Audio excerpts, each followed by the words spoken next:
What's up, Managing Madrid Podcast listeners? This is Kiyan Sobhani. Happy Monday. Hope you guys enjoyed the 6-0 win over Valladolid last night and the post-game podcast that went up after. And we had two podcasts released this morning, Las Blancas and Castilla Corner. We have another one coming tomorrow. We have another one coming later tonight. And then we have another one on Wednesday and Thursday. Just a note on the Wednesday podcast, that's going to be live on Zoom. So 1 hour after Clásico, every single person who's a patron gets a link to the Zoom call. You click on the link, you join the call, you join the podcast with us live. There's a chat box, you chat with other Madridistas, and you do Q&A at the end with us. So to get access to that, patreon.com/Managing Madrid. Today's clip is a compilation from last week's mailbag. So once a week, Lucas Navarrete and I go through your questions that are submitted through Patreon, and we answer them. They're a ton of fun. So all of the clips that I put together today on this episode are from that. Enjoy it, and see you soon. Lucas, let's go through these questions. The first one is from Shay Khatiri. Shay has a couple, so we'll start with the first one. Hey guys, let me begin with saying that Barcelona have forever proven that they are true to their motto, more than a club indeed. Also a mafia organization and involved with organ trafficking. I've got 3 questions. Feel free to answer only one or two of you, choosing if time is tight. First, speaking of the enemy, if the Gavi thing unravels, would you sign him? I don't think it's a realistic scenario, if I'm being honest. I know what Shay is talking about with his license to play as a Barcelona first team player this season. It seems that his release clause will be 0 next summer, but I'm sure he's a loyal Barcelona player who will not use this opportunity to create any kind of controversial move to any other big club or to increase his salary in a massive way. I'm sure that he'll stay loyal to Barcelona, and he will not take advantage of this opportunity. But for the sake of argument, yeah, I would. I think he's a brilliant midfielder. Obviously, he gets under everyone's skin, but certain opposing players do that to you, and he's definitely one of them, and he's definitely one of those players you love to have on your team. And Casimiro also got into every single Barcelona fan's skin, and we loved to have him on the squad. Same could be said about Pepe. Gavi is one of those players, controversial figures for opposing fans, but if he's playing for you, you immediately, I think, fall in love with him. So yeah, I would. What would you do with him? Where is he going to play? I wouldn't. I'm surprised that you take this stance. I disagree. I just don't know where you'd put him. This is like our most deep position. He's not better than Camavinga. He's not better than Fede. And not so sure about Fede. I'm pretty sure. But I also would rather just renew Ceballos. He's better than Ceballos, though. At least for the maybe not right now, but if we kind of draw a projection on his potential and the growth he can have over the next few years, I think his ceiling will be higher than Ceballos. Obviously, Real Madrid have a lot of depth in that spot. I just don't think relying on Kroos and Modric anymore. I don't count on them to even for next season. Relying on them would be so stupid for Real Madrid, and even if they stay, I think that it would be wise for Real Madrid to kind of assume that they will not be at their very best next season. So those two spots are a bit shaky, in my opinion. I think Ceballos is a better player. We can talk about projections if you want. That changes the conversation, I suppose. But right now, I would rather play Ceballos. But the thing with Gavi too is, as you said, I don't think the whole La Liga registration thing and the fact that he doesn't have a release clause, I just think in the end it won't matter because he'll probably just stay. It's still down to him. Yeah. But I don't think Barcelona will compete salary wise with other clubs. So if the salary is enticing enough, maybe that's the reason why. But from a sporting perspective, I don't think any team can necessarily provide him with the amount of playing time he has right now. Like he fits there, and he's loyal, right? So I'd be surprised if he left. The second question is, Kiyan, you mentioned that Luka Modric is the best midfielder in history. Who are the top 5 Real Madrid midfielders in history? You have to rank them for their Real Madrid career. So forget about Figo at Barca and Zizou at Juve, etc.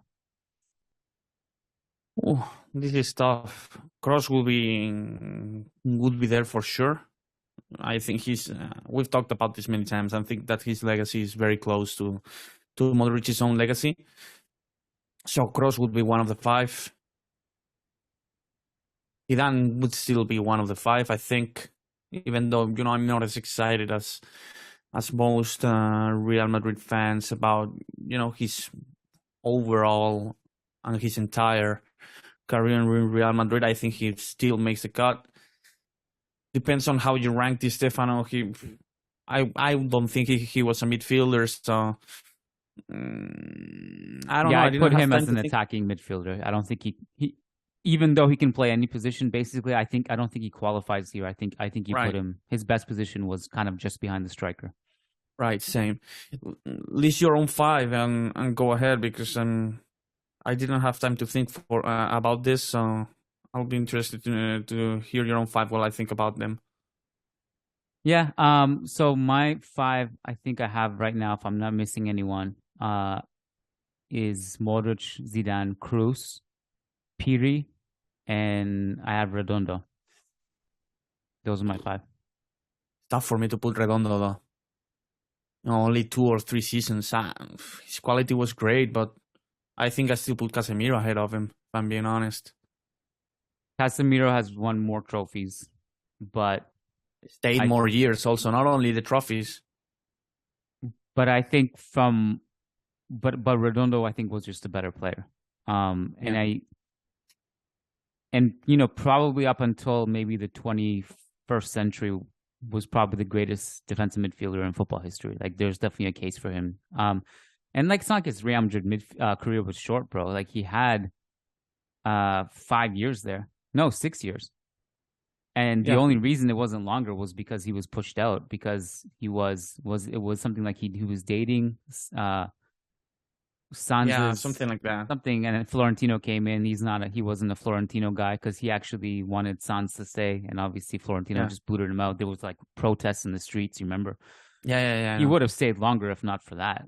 But I don't think he has a longevity problem necessarily, to be honest with you.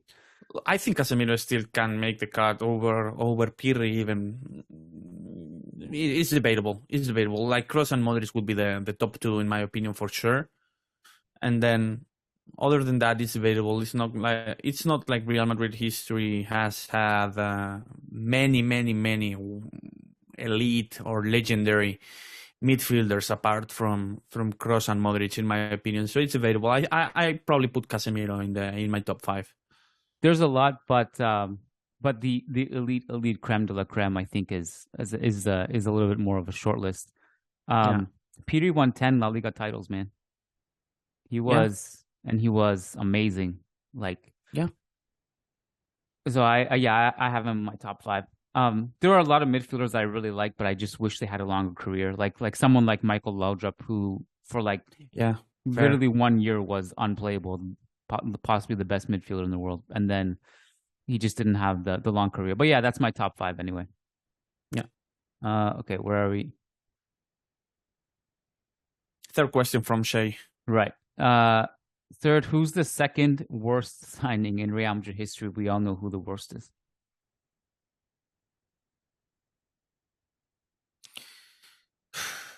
I would probably put Kaká or Jovic. Jovic, probably. I go with Jovic. Pretty bad. I go with Jovic, yeah. I go with Jovic ahead of Kaká, yeah. Yeah, I think it has to be Jovic. Kaká, like, at least did some stuff. Like, Just for 2 months or something like that, yeah. There was like a 1 month stretch, maybe less. Yeah, I know. where like he was better than Ronaldo in that first month. Yeah, I know. I think the first time I really realized like, holy shit, this guy's not the same anymore was we actually played against Milan, his former team. I think it was at the Bernabeu, and it looked like he was playing for them. He was that bad. And I was like, wow, this guy just not the same as he was. Even at the end of Milan, he wasn't the same. Jovic is worse, though. Yeah, Jovic is worse. Definitely.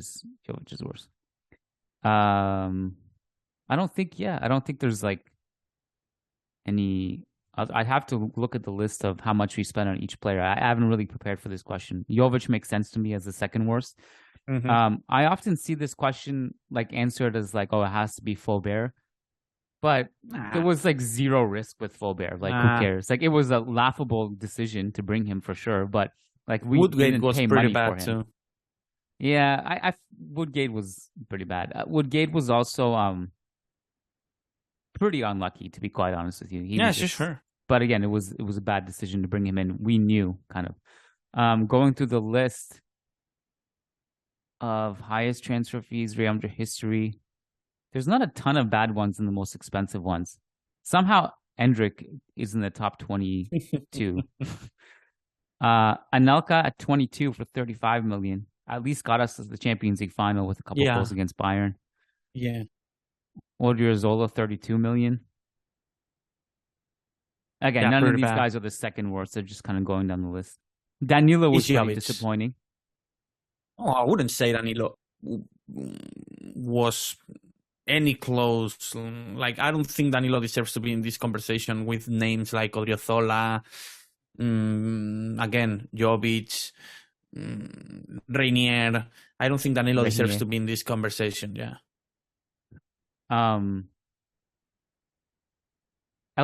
This is another one that I actually recently. Who did I have this conversation with? I can't remember. Maybe it was Eduardo. Maybe it came up in my book somewhere. Elver Balic, 21 million. You remember this one? In 1999, he was signed for 21 million back in 1999, and no one knew who he was. And I think he like played 1 minute and then he left. It was the most bizarre thing that's ever happened. Yeah. All right. So, but yeah, I think Jovic second worst. We agree? Yeah, I think it's pretty clear. Yeah. I was going to say Kaká until I just like Jovic came to mind. Yeah. Yeah. Patrick Odayafati says, hi, Kiyan and Lucas. I hope you're both doing well. Quick question. As Mesut Ozil announced his retirement from football last week, I was doing some thinking in hindsight. Essentially, it was between Ozil and Di Maria as to who was going to leave to make room for Bale in 2013. Up until the transfer happened, I thought and hoped Di Maria would leave. Like many of the fans and squad at the time, I was shocked Ozil was the one to leave. Real Madrid, Ozil was one of the best players I've seen watching football. How do you think it would have been if he had stayed and Di Maria left? With Cristiano Ronaldo and Bale opposite Ozil, how do you think that would have worked?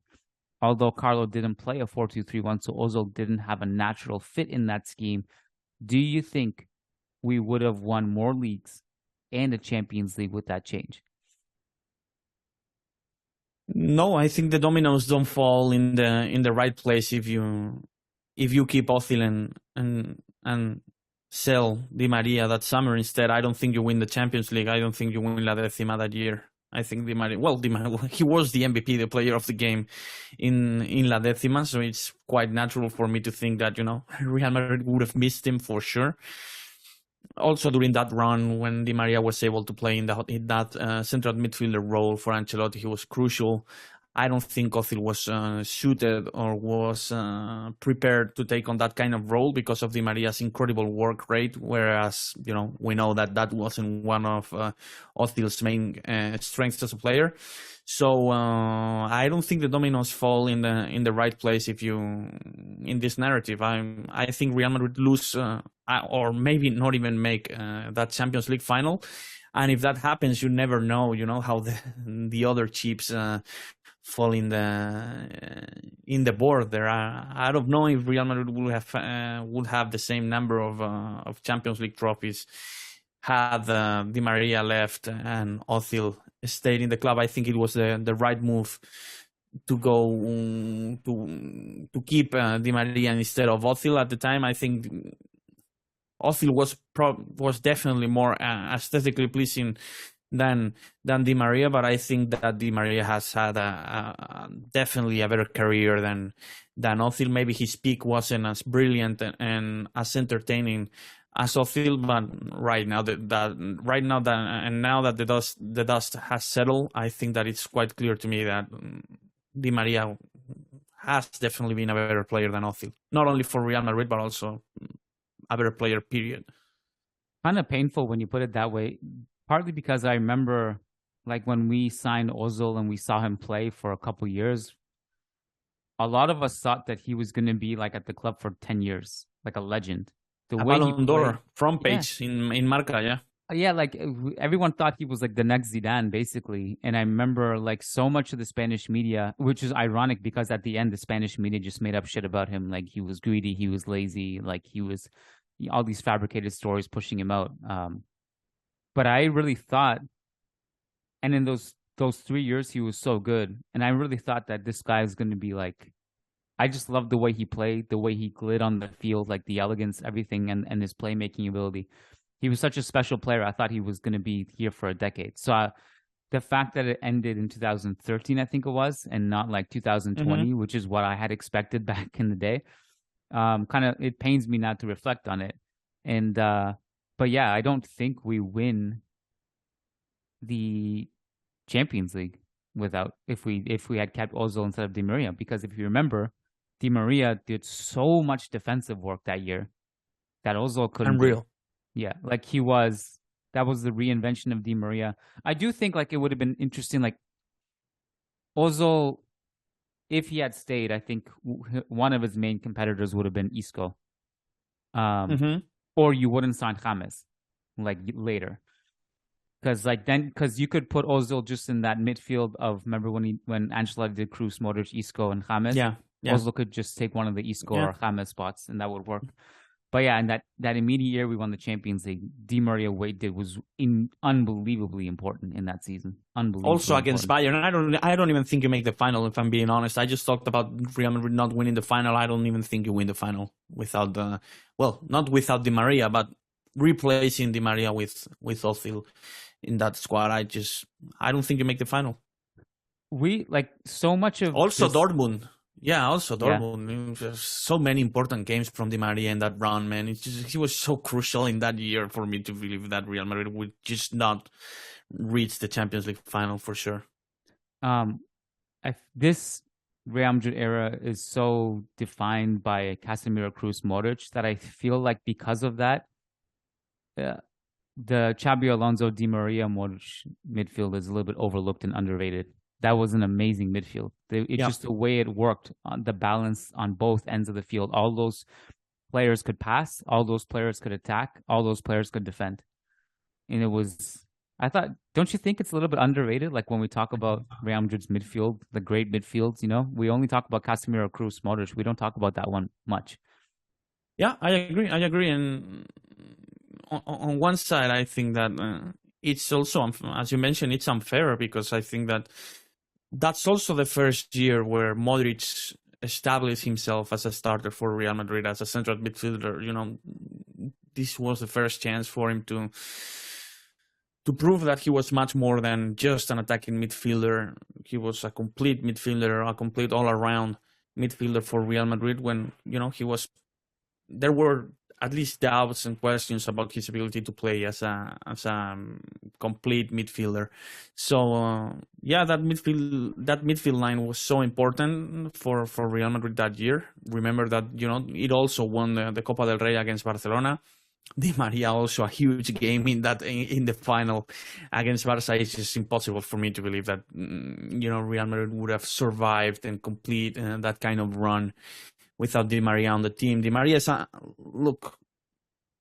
not only for his tenure in Madrid, but also for what he's done with Argentina and also with other teams. I think Di Maria's career has been underrated, like a lot. I get that he's a hard worker. Sometimes those players get overlooked, but I think he offers much more than that. I'm a huge Di Maria fan. In fact, I always was a bigger Di Maria fan than Ozil fan. I remember that year I bought Di Maria shirt and not Ozil. When everyone was so excited about Ozil and all that, I always favored the Di Maria in this comparison. So I think his career and his legacy in Madrid, but also in football, has been a bit underrated over the last few years. I also think Messi owes him a lot for Argentina's recent success in the Copa America and also in the World Cup. I think he's the been Copa crucial. America. Di Maria It's Di Maria's own Copa America, yeah, absolutely. The final specifically. I think Messi was good up until the final. In the final, he just disappeared, and Di Maria put the team on his back. But the Di Maria point, I think, is completely important that you brought up. I think he is maybe underrated, and it's partly though, Lucas, I think, because it's bizarrely the way it ended was very bizarre, and also he's just kind of always taking shots at us after he left, and it didn't feel like this guy who, like, I think because of that, his legacy is a little bit, I don't know, tarnished. Would you say? It's not like, because in the moment, I'll tell you, just to remind everyone how good he was. History can rewrite how we felt in the moment sometimes. Back then, I was not a journalist or anything, and I don't even think we had. Yeah, I think we may have had Twitter. 2000. We did. 2000. Twitter was like 2007, I think. Yeah, we had Twitter, but I wasn't on Twitter at that time. I don't think. Anyway, I was on message boards, and I remember there was like huge debates, like, is Di Maria the third best player in the world after Messi and Cristiano? Ronaldo, yeah. But there was a case like he was a top 5 player at that time because he was so good. And I think, like, if I had to build my perfect winger, like, just to have in the team, I think he fits it. Absolutely, man. Relentless motor, creativity, shot from distance. Doesn't stop working. He tracks defensively. He has synergy with his teammates. His whole goal is to make everyone around him better. He's a line breaker. He's a shooter. He's a menace to deal with as a dribbler. He's like perfect as a prototype. Everything you want in a winger, he had it. Jacob Bigham says, "Hey guys, my question regarding our left wing position. How much better is Vinicius than Rodrygo? I understand Vinny has been one of our most important players the last couple years, but once he got his starting spot, Rodrygo never again got a chance to establish himself there. In my opinion, I still think Vinicius is the better player, but it hurts me to see what I believe to be a potential world-class player sitting on the bench. And I think they're much closer than what the general football fan might think." I think they're close in most areas, in most aspects, but the one and decisive skill where Vinicius clearly has the edge over Rodrygo, for me, would be his ability to create chances and just break lines constantly. During the course of the game. I think that's something Real Madrid have relied a lot upon over the last few months, maybe to a fault here, because I think Real Madrid have over relied on Vinicius' ability to dribble and create chances for his teammates, so much that there doesn't seem to be any kind of plan B for the offense whenever Vinicius can't get it done. But I think this is the one and maybe even only aspect of the game where Vinicius clearly has the edge over Rodrygo. Vinicius just doesn't stop trying to create opportunities for his teammates. His ability to dribble is brilliant. His ability to get past defenders is brilliant. And while Rodrygo could maybe potentially be a better scorer, I think in terms of his instinct to get to scoring positions, Vinicius has improved his finishing a lot over the last few months and all that. But I think Rodrygo's instinct to score and get to scoring positions might be a little bit better and a little bit more pure attacker than Vinicius in this regard. But again, I think that the fact that Vinicius is so great creating chances for his teammates and creating opportunities and breaking lines puts him ahead of Rodrygo in this regard, because Real Madrid need a chance creator. I think Rodrygo is probably better at that thing than you give him credit for. But maybe I maybe have a controversial take about this. I think Vinicius is the better player, in part because we've seen more of him, and he was a little bit luckier that his timeline was first, because he was already with us when Hazard was injured and flopped, and he was with us the year before that. Exactly. So we already got to see him, and he was ahead of the timeline a little bit. I think there's a parallel universe that if Rodrygo was first, we may have seen Rodrygo be the starter by now, and Vinicius the one fighting. And that's just kind of how unfair the football world can be at times. Yeah.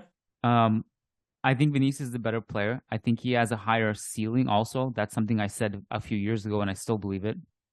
But I actually think they're quite close. And I think Rodrygo and Vinicius are pretty much neck and neck in terms of their talent and what they can do on the field. I would also say Rodrygo is probably a better passer, and definitely, and can do a little bit more and a little bit more versatile. And either way, I think they both should be on the field at this point. But I think it's close, and Vinicius was a little bit lucky, and that time was on his side.